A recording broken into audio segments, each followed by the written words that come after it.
মাননীয় মন্ত্রী মহোদয়ের কাছে আমার প্রশ্ন থাকবে, এই যে প্রাইমারি স্কুলে বাচ্চাদেরকে ভর্তি করানোর ক্ষেত্রে আমরা কি ভর্তি প্রক্রিয়াটা আমরা পরিবর্তন করব কিনা?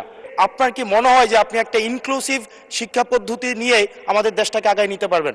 জনাব হাসনাত আব্দুল্লাহ কুমিল্লা সরাসরি প্রশ্ন করবেন, ব্যাখ্যার প্রয়োজন নেই। আসসালামু আলাইকুম।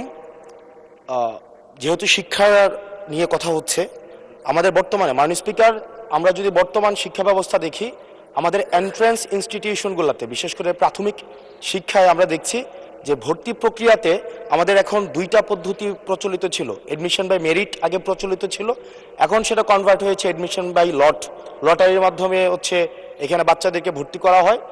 ফলত যেটা হয়েছে, ফিডার ইনস্টিটিউশনগুলোর শিক্ষার মান অনেক কমে গিয়েছে, যার ফলে টার্সিয়ারি এডুকেশনে আমরা হচ্ছে কোয়ালিটি সম্পন্ন ছাত্র আমরা হচ্ছে বিশ্ববিদ্যালয়গুলোতে আমরা পাঠাতে পারি না।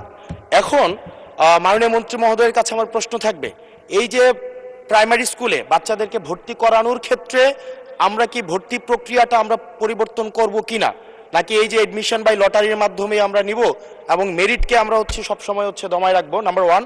আর নাম্বার টু হচ্ছে, আমাদের বর্তমান শিক্ষা পদ্ধতিতে আমরা যদি দেখি, আমরা যারা পয়সা দিয়ে কিনতে পারে তারা হচ্ছে এখন ইংরেজি মাধ্যমটা কিনছে, যারা পয়সা দিয়ে ইংরেজি মাধ্যম কিনতে পারে না তারাই কেবল আপনি যেই শিক্ষা পদ্ধতি আমাদের জন্য জনজীবনের জন্য আপনি চালু করেছেন সেটা আমরা কিনছি, আর যারা সেটাও কিনতে পারে না তারা হচ্ছে মাদ্রাসা শিক্ষা পদ্ধতি কিনছে। আপনার কাছে প্রশ্ন যে আমাদের বর্তমানে একটা দেশে এই তিনটা শিক্ষা পদ্ধতি যেটা অর্থনৈতিক অবস্থার উপরে নির্ভর করে চলে, এই তিনটা শিক্ষা পদ্ধতি জিয়ে রেখে আপনার কি মনে হয় যে আপনি একটা ইনক্লুসিভ শিক্ষা পদ্ধতি নিয়ে আমাদের দেশটাকে আগায় নিতে পারবেন? ধন্যবাদ।